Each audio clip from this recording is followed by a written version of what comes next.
Hi, Sally Walker here, your hormone and slow age expert.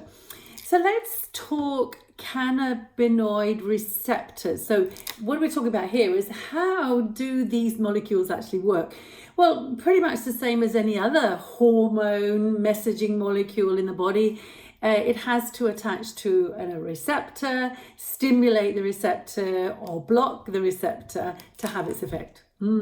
So these receptors, so we've got different receptors for the endocannabinoids, and they're called Cb1s and Cb2s. And when we think about the plant cannabis, so the different parts of the plant, we've got the THC, so the tetrahydrocannabinoid, and we have the CBD. Now, of these two, the THC attaches to and stimulates the receptors, okay, especially the Cb1 receptors, where the CBD oil doesn't. It works in a different way.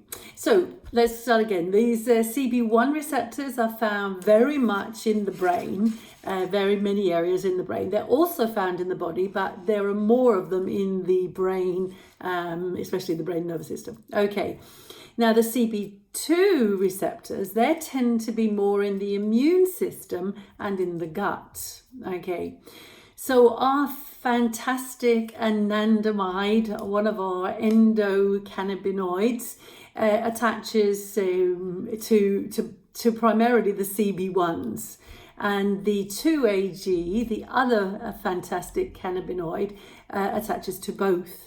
And the THC attaches very much to the Cb1s as well. And this is why THC can create that euphoria, that high, which lots of people like. And this is the reason why they maybe smoke the cannabis or take the cannabis. But the THC has other qualities as well, as does the CBD. Yes, so the receptors are really, really important. So as I said, the CBD doesn't attach to the CB1s or the CB2s, but it seems to attach to another receptor.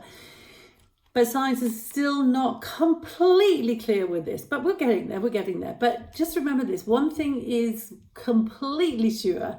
It has to attach to a receptor somewhere. Perhaps we haven't found the receptors yet because we haven't discovered all the receptors. There's a couple in the pipeline at the moment, but it's going to have to attach to a receptor to be able to work.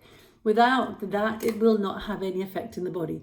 So it has an effect. So now we just need to find out which receptor it is it's attaching to, and then maybe find out which molecule we are producing ourselves, because remember, that's the way it worked, didn't it?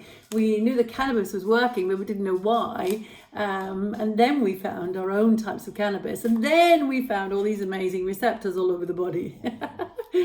Yes, sometimes that's the way it is. Anyway, enjoy the articles and enjoy the other videos where I'll be explaining about the different things about cannabis and about the endocannabinoids.